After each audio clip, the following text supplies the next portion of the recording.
I've owned my business now for about 4 years. And for me personally, owning a business has taught me massive, and I mean massive, lessons in resilience. So things like how to bounce back from setbacks, not crack under pressure, and to stop catastrophizing. Those last two in particular, I'm still learning. It's a work in progress. But if you're in the same boat as me, this episode is going to be really helpful because Jay Pottenger from EQ Minds, who is a mental health and neuroscience speaker, is going to be giving us the tools to build resilience and to learn how to bounce back. So you don't have to have the meltdowns I did in the first 4 years of owning my business. I am so excited about this episode. I know that I'm going to learn a lot.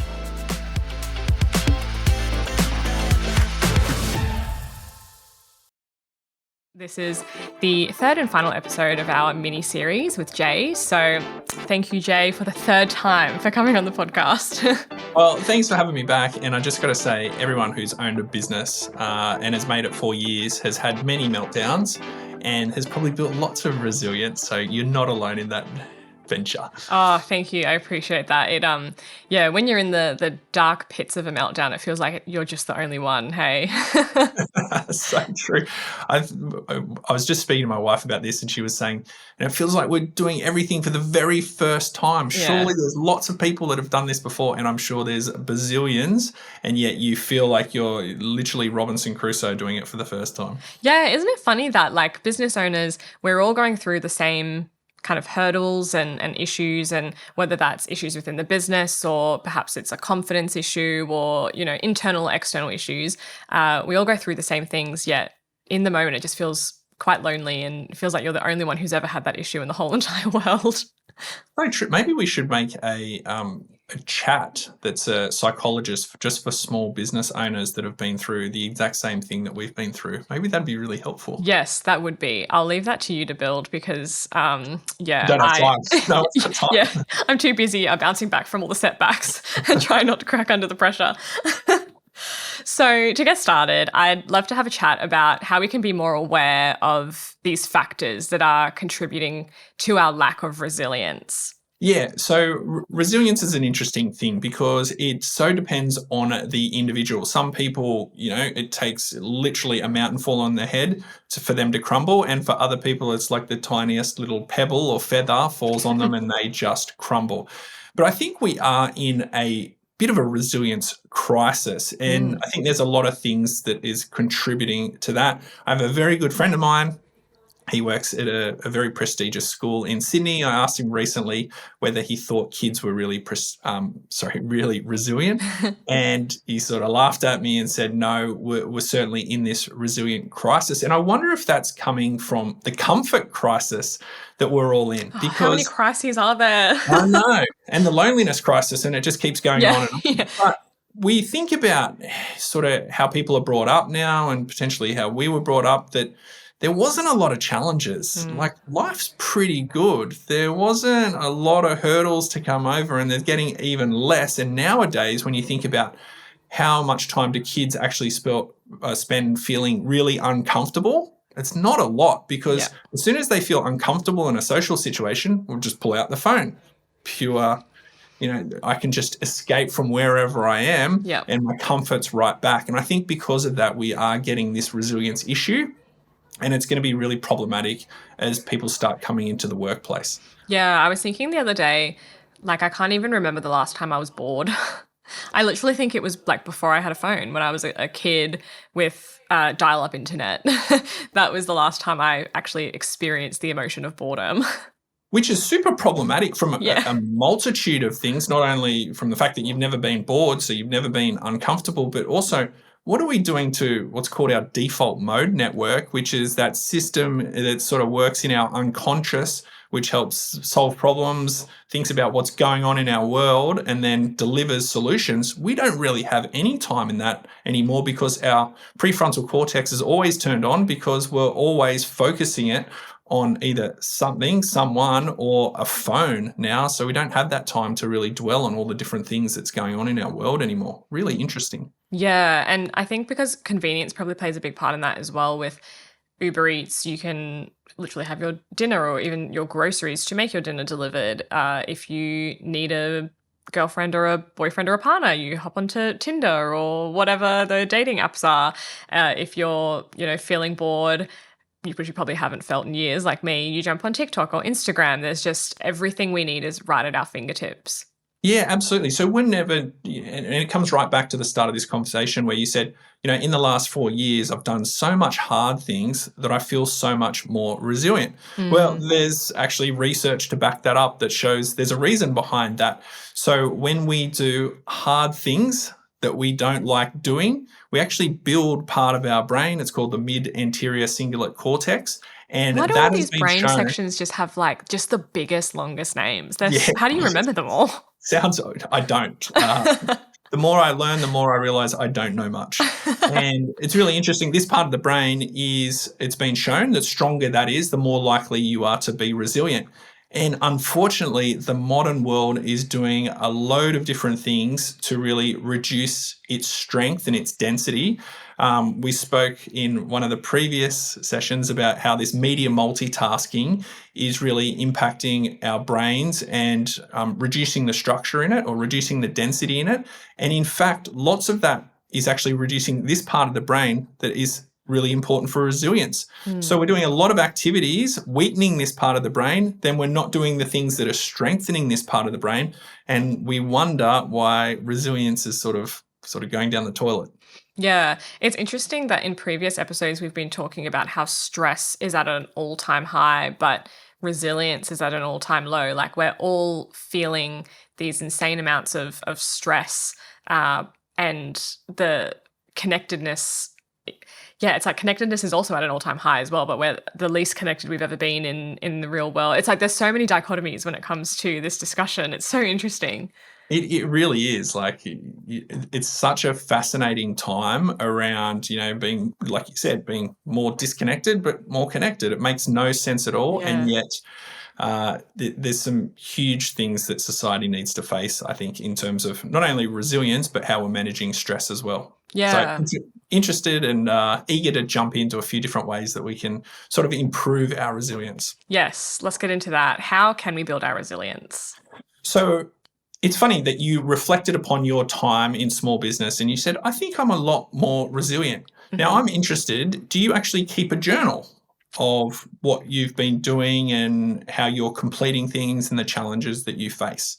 So technically no, but for a while I was writing a weekly newsletter, and that kind of was a bit of my journal. And I wrote a couple of articles about the times that I've actually wanted to quit my business, where I felt like I had hit rock bottom and I was done, and the lessons that those periods taught me, because it was always not that I actually wanted to quit the business, is that there was a gap in my knowledge or a gap between me and an objective that I wanted to achieve. So writing those articles kind of did act as a bit of a journal for me to reflect and to think of, oh, that time I actually had a meltdown, that same thing happened like last week and I was actually fine.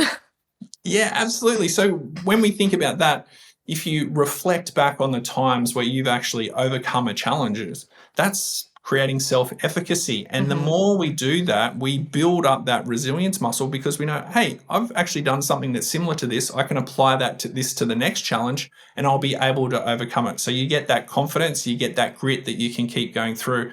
So I think self-efficacy journaling is something that is massively underutilized and something that's super powerful for our children as well.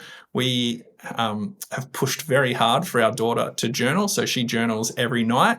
And part of that is writing down, what's a challenge that you overcome, so that she starts thinking about, I can overcome these things. She builds that self-confidence. So the next time she does face a challenge, she knows that she can keep moving forward. We had a very proud parenting moment. Obviously, my wife and I both do a lot of public speaking, and our daughter did a big presentation in front of the entire school and loads of parents as well. It was a huge audience. Wow. And we asked her, we said, well, how did you get chosen to come up and do a speech in front of the whole school? Like, this is pretty big, right? You've never done this before. And she was like, well, you told me that if I spoke in front of 5 people, it was like speaking in front of 100 people. So I thought, why not just do 500 people? And oh my God. wonderful. She did a cracking job. Super proud of her. What a legend. But she had built this self-efficacy because she'd faced her fears before. She knew she could do it in front of a small group. Why not do it in front of a bigger group and just keep trying?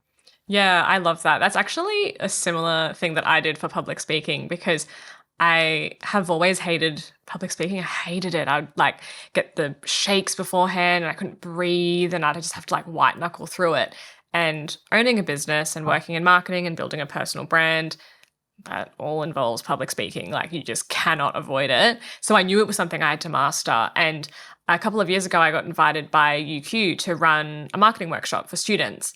And I literally spent like 2 months preparing for this workshop because I was absolutely petrified. But logically, I knew I have been in the workforce for many years. Like, I am the expert in this area. They want to learn from me.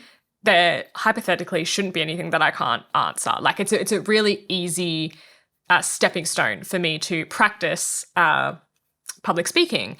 And if it all goes to shit and I, make a huge mistake and I can't, it's just to uni students. Like, they probably don't even care. They're not going to remember me. So I like set myself up in that situation to kind of keep the stakes low and just to tell myself that I could do it.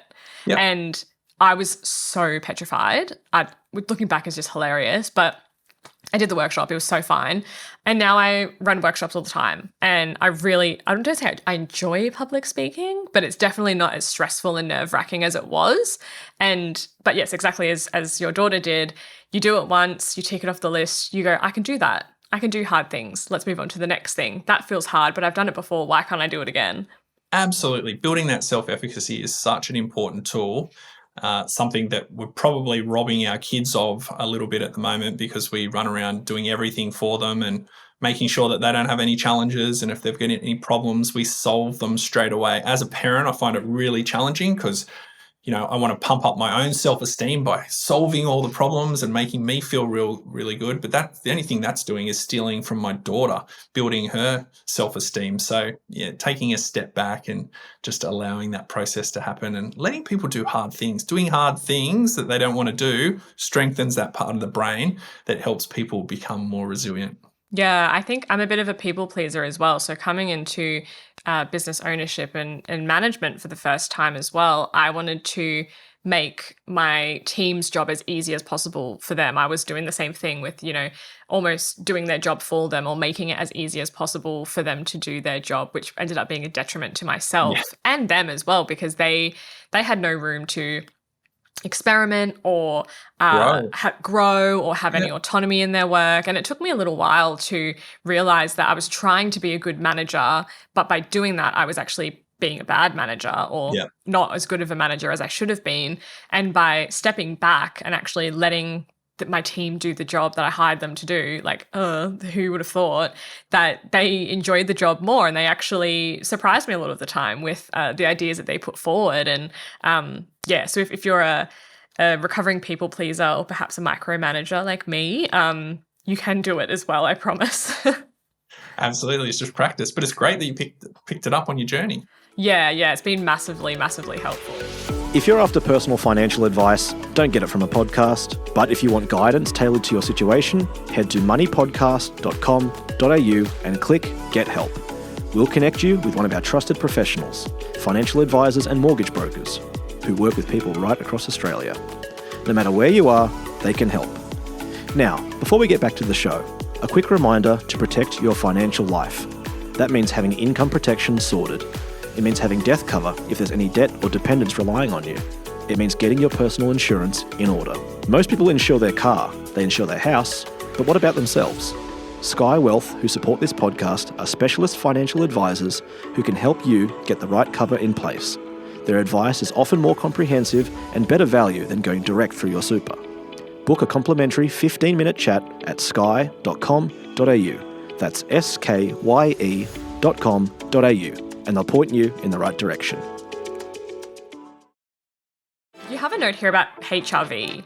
What is that? What is HRV? Yeah, so HRV is, and it depends, I guess, what circles you're walking in, but it's something that a lot of people are measuring now that they have all these fancy devices like Whoop or Oura Rings, and maybe Yeah. even the Apple Watch does it as well, and they Probably. measure heart rate variability. And lots of people go, I've got this heart rate variability, I don't know what it means, or maybe they do if they're really into metrics and performance measurements. But HRV, or heart rate variability, is actually something that's wonderful to track because it's a bit of a measure or it is a measure for resilience. Because when your heart rate variability is at a good measurement, that is actually a good or great indicator that you are going to be resilient because your body is primed to perform at its best. And so athletes use it all the time. They say, okay, my heart rate variability, it's within this band. It's a great range today. I'm going to go out and push to my max because I'm ready to go. Whereas when it's at a bad reading, they might say, today's actually going to be more of a recovery day. And likewise, in the future, down the track, when we're using all of these devices to get a lot more intricate knowledge of how we are performing, both mentally and physically, HRV will probably be something that we look at all the time and say, okay, is today the day I'm going to really crack in and do that really important work? Or maybe I'm going to take a step back and just take the foot off the pedal today. So HRV. And what is HRV? So HRV is literally just how efficiently your body can move from being in a sympathetic state, so stressed, into a parasympathetic state, so relaxed. And that HRV measure measures how efficiently your body can move between those two, which is super important. So how is it like a number or a scale? Exactly. Yeah, it's just a number that you get. And again, it's all very personalized. So you can't look at your HRV versus someone else and go, oh, how come my number's so much worse? You would want to track your number for a significant period of time and say, okay, this is good for me. And then how do I improve that? And it's funny, lots of these things that we've studied in mental health and neuroscience, it always comes back to the same thing. So how do we improve our resilience by having a really good HRV measurement? Well, it comes back to the basics. Are you sleeping well? Are you eating well? Are you eating a nutritious diet? You're not just eating ultra-processed foods. Are you sleeping well? Are you making sure that you're managing your stress? Do you have some form of mindfulness or ability to down-regulate in your life? Are you staying connected with people? Because connection is such an important metric for our health and our happiness, but also for our well-being as well. All the longevity studies show that connection, friends, it's so important for us being happy and healthy. And again, it contributes to our HRV as well. So all of those things are going to help build our resilience. Yeah. So don't go on a bender, sleep in, wake up hungover, have Macca's brekkie, and then check your HRV and be like, why can't I take on the day today? Why is my HRV crap? Absolutely. And we all know that, right? We know how our body feels after a night at the amusement park when we've had too much to drink. We don't respond the next day. We can't perform well. We can't think well. Our body's all over the place. So your resilience is going to be low. So it's about making sure that we're taking our care of ourselves in the right way to really be at our resilient best. Yeah. I'm having a look at our notes, and you've got here Norwegian 4x4. What is that? That has piqued my interest. Oh, so that's something actually I recently heard, been doing it for a while, but I recently heard, I think it was on the Diary of a CEO, one of the guests on there was speaking about the Norwegian 4x4. So it's starting to get a little bit of traction, I think, in mainstream, which is fantastic. But it's a great way to really improve your health and your resilience. It's an exercise routine where basically you would go out and you would do really, really hard exercise. So maybe you get on the treadmill or an exercise bike and you go really, really hard for 4 minutes, and then you'd take 4 minutes to down-regulate, to slow down, to really get your breath back, and then you go super hard for another 4 minutes, and you just repeat that 4x4. Yeah. And that is a great way to improve your cardiovascular health. It's also a great way to improve your neural adaptation. There's a whole raft of benefits that is going to come from doing this specific exercise. And the other thing is it's hard. It's going to hurt. When you're saying 4 minutes, I was thinking, I don't think I've ever like run for 4 minutes straight, or I don't know, like do burpees or something. Like that's a really long time. It's a long time. It's going to be hard. It's going to be pretty miserable. You're not going to be able to go at 100%, far from, because you'll completely blow out. But when you do that, you're really going to strengthen that mid-anterior cingulate cortex, and it's going to help you become more resilient as well. Yeah, and it's probably that thing of just getting the reps in, and once you do it, you can, again, like you've done that hard thing. It is possible, and maybe it's you. Obviously, not going to be able to do it for 4 minutes at the first time, unless you're really fit, unlike me. But maybe it's 1 minute, and then the next time it's 1.5 minutes or whatever, and you build up on that to reach that 4 minutes. Yeah, absolutely. Self-efficacy. It's all about, showing yourself that you can do it. Yeah, 100%. So I think those, the HRV thing, the Norwegian 4x4, those are things that are really easy for you to get started with to check your resilience and start building on it. But the reflection piece, I think, is really important. And I'm glad that you pointed that out, because that's something, even with my newsletter, I hadn't even really considered that as reflection or as journaling. But you've motivated me to actually pick up my newsletter again, because I've put it on the back burner for a bit. But that did really help me to build that resilience and reflect on the difficult periods as well as the really great periods in my business to I guess just reflect and learn from those lessons and really think like, oh, I did that.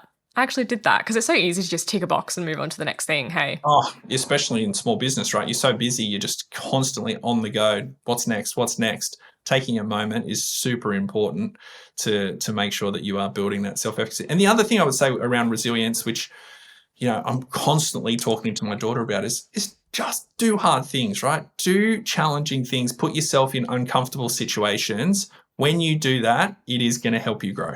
Yeah. I have a wildcard question. Is there a time that you can think of within your business that you realized that you had built resilience in a certain area of your business? Oh, that's a great question. I have to reflect on that. I think it was probably pretty early on.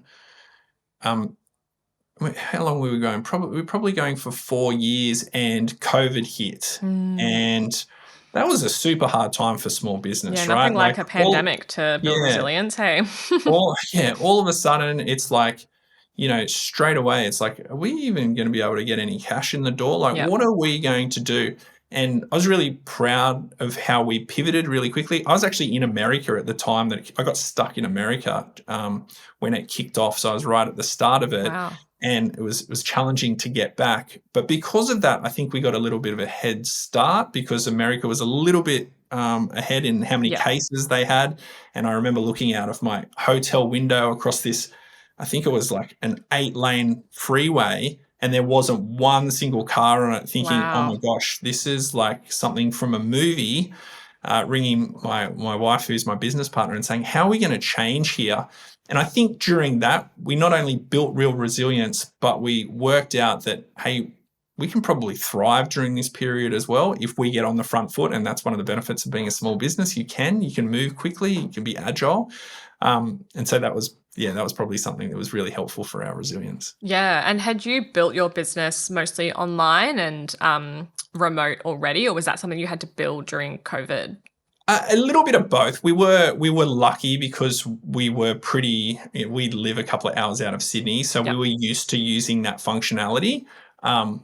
There were still challenges, as we tried to make our presentations more interactive by integrating different polling software and, software where we could get responses from people. So there was definitely some challenges that came with it, but we were probably, again, a lot more agile than other bigger businesses, and probably had a head start because we were using some of that, a lot before. Yeah.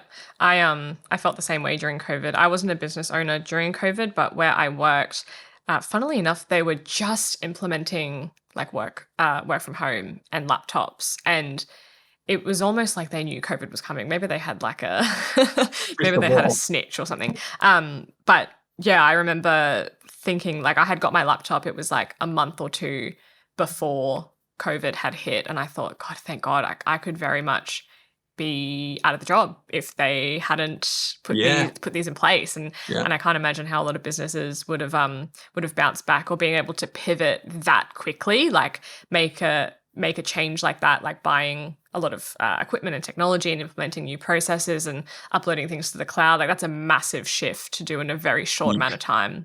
Yeah. From that perspective, we were very fortunate as well, because we were already remote. So very, very lucky in that. Yeah, cool.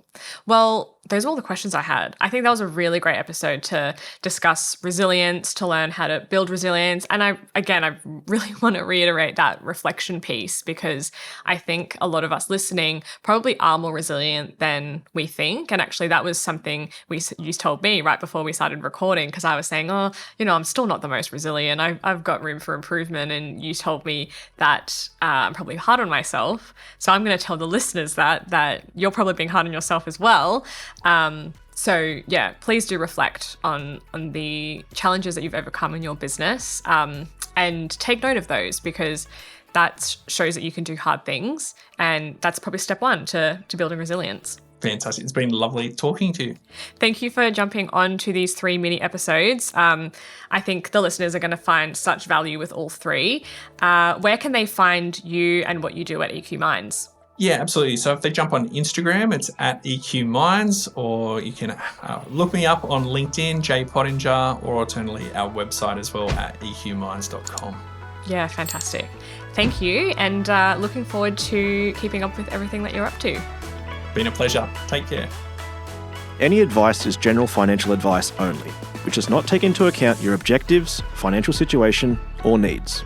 Because of that, you should consider if the advice is appropriate to you and your needs before acting on the information. If you do choose to buy a financial product, read the Product Disclosure Statement, PDS, and Target Market Determination, TMD, and obtain appropriate financial advice tailored to your needs. Simo Interactive Pty Ltd, the publisher of this podcast, and Glenn James are authorised representatives of Money Sherpa Pty Ltd, which holds financial services license 451289. Opinions or comments from any guests on the podcast are theirs and not those of the host or the publisher or their respective license holders.